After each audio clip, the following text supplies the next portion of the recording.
por que Deus está permitindo? Desculpa, gente, eu vou precisar usar termos muito duros, mas eu quero que você entenda. Parte da igreja se prostituiu, se vendeu. Amados, a gente parte de um princípio, principalmente nesse período eleitoral, período de política. Nós, com esse advento da internet, ficamos muito mais suscetíveis a, literalmente, saber das coisas. A realidade é que nós hoje recebemos as notícias com muito mais velocidade do que antigamente. Eu sou de 1972, eu tenho 52 anos. Vamos combinar, né, gente? A década de 70, de 80, início da década de 90 foi marcado principalmente por jornal, rádio e o famoso jornal da televisão. Então, as notícias pra gente eram muito assim vagas. A começar, e a gente está vendo agora, né, com a internet, com o YouTube e com as redes sociais, que você acaba descobrindo que nem tudo aquilo que você ouviu, ou a maioria das coisas que você ouviu, era aquilo que talvez queriam falar para você. Eu costumo dizer que a gente não sabe do começo das coisas que realmente é a notícia.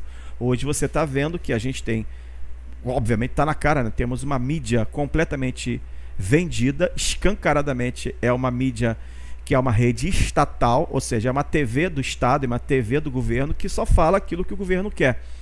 Então você precisa de outras mídias para você poder saber o que está acontecendo de verdade e você confrontar. Enfim. Mas quando a gente fala de meio evangélico, é evidente, amados, que em períodos eleitorais sempre houve o que está acontecendo agora, ou pelo menos o que a gente sabe agora. Isso sempre houve. Nós sempre tivemos políticos dentro das igrejas, sempre tivemos candidatos apresentados subindo ao púlpito da igreja, e se a gente for pegar, enfim, se a gente for para a Bíblia, se a gente for entender o local do culto, o local de adoração, a igreja em si, Jesus fala, minha casa é chamada casa de oração. Então, não é lugar de político, é lugar de oração, é lugar de louvor e adoração, menos de política, ok? Mas a gente entende e a gente começa a ver que tudo isso já acontecia, tudo isso sempre aconteceu, só que agora ficou patente. Então, todas as aberrações que a gente hoje está tomando ciência por causa das redes sociais, por causa das próprias igrejas que postam aquilo que está acontecendo, a própria igreja posta aquilo que a aberração que está fazendo. Isso é inacreditável.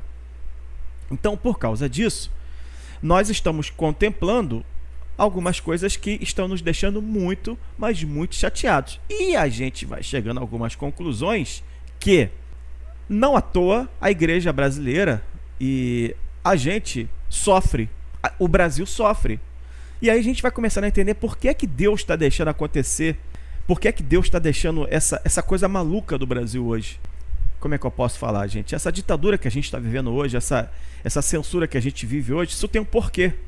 Eu lembro, e aí eu vou para o texto, quando Deus permitiu e endureceu o coração de Faraó para maltratar mais o povo, para aprisionar mais o povo. É exatamente o que acontece hoje. Deus está endurecendo o coração dos faraós, e aqui particularmente no Brasil o coração de um faraó, mas esse faraó ele está acobertado por muita gente, então não duvidem, tá? Não é só uma pessoa que está fazendo isso, tem um conjunto de pessoas aqui no Brasil e no mundo todo que está articulando tudo isso, mas se não fosse Deus permitir, isso não estaria acontecendo. E por que Deus está permitindo? Porque a igreja, eu vou usar um termo aqui muito, desculpa gente, eu vou precisar usar termos muito duros, mas eu quero que você entenda, parte da igreja se prostituiu, se vendeu.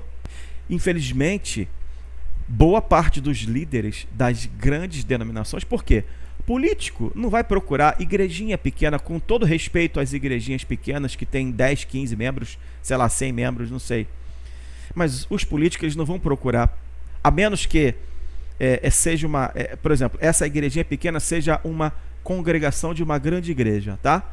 E aí o pastor, enfim, presidente, leve esse político lá. Mas os políticos não procuram as igrejas pequenas, os políticos procuram as grandes igrejas. E dentro dessas grandes igrejas existem os líderes que por si só já procuram esses políticos, ou são procurados. Porque, tipo assim, eu sou um pastor de 15 membros. Sinceramente, o grande político não vai nem querer saber se eu existo. Agora, se eu sou um pastor, se minha igreja tem no mínimo 1.000 membros, 2.000 membros, meu telefone não vai parar de tocar.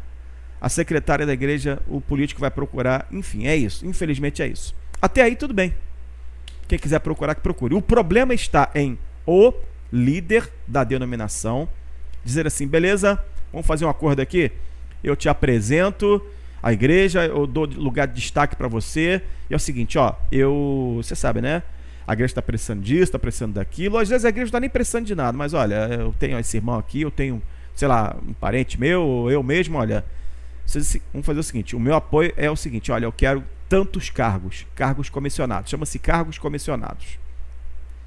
E aí começa o problema. Porque antes de mais nada eu quero dizer o seguinte, nós precisamos ter representantes, isto é fato. Nós precisamos ter homens e mulheres nos representando porque, gente, a gente está sofrendo na pele hoje. Por causa de falta de representantes dignos, a gente sofre na pele porque leis malucas são aprovadas, perseguições terríveis são aprovadas porque não tem gente representando a gente. Somos perseguidos, aviltados, porque faltam nos representantes. Então, nós temos que ter representantes. Quanto a isso, gente, eu não sou contra. Absolutamente não sou contra. Se a gente não colocar um representante nosso, o diabo vai lá e coloca o dele. Simples assim. Eu não estou falando sobre isso. Eu estou falando que o representante do diabo vai na igreja desse pessoal, desses líderes, desses grandes pastores, com uma capinha de lobo. Os caras sabem, o cara que está recebendo esse representante do diabo, sabe que o cara é representante do diabo, sabe que ele tem pautas completamente contrárias ao que a Bíblia diz e recebe, dá honra, coloca em cima do púlpito, dá o microfone e diz assim, olha, bom, nós vamos tratar desse assunto. Vamos para a Bíblia. E eu gostaria que você, desde já colocasse a tua vida diante de Deus e se preparasse, porque nós vamos falar pela Bíblia, vamos provar pela Bíblia que o que está acontecendo é errado e vamos provar pela Bíblia que, infelizmente, o que está acontecendo no Brasil hoje é culpa da grande maioria de líderes e de igrejas, de pessoas que, não obstante também a já concordarem com pessoas erradas, estão votando nas pessoas erradas e concordam como se tudo estivesse acontecendo normalmente e está tudo errado. Está escrito assim, mas o mercenário e o que não é pastor, de quem não são as ovelhas, vê vir o lobo e deixa as ovelhas e foge, e o lobo as arrebata e dispersa. Ora, o mercenário foge, porque é mercenário, e não tem cuidado das ovelhas.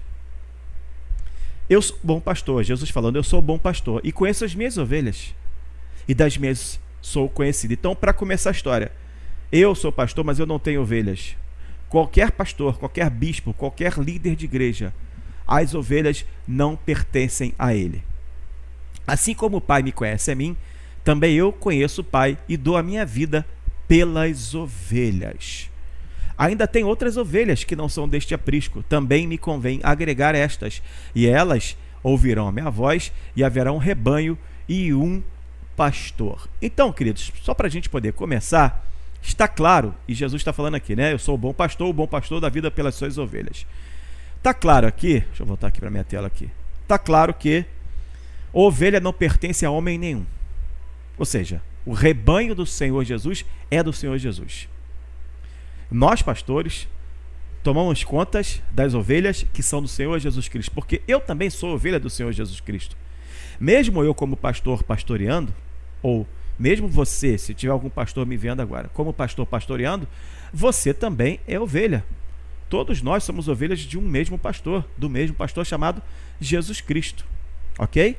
Então, para começar a história, não existe a minha ovelha. Infelizmente, às vezes, nós usamos uma força de expressão muito grande. Minha ovelhinha, mas a gente sabe que no fundo aquela ovelha é do Senhor Jesus Cristo. Então, eu evito até usar esse termo e aconselho os pastores amigos que me veem a evitarem usar esse termo. Porque a minha ovelha, olha, fulano congrega na igreja que eu sou pastor, melhor assim.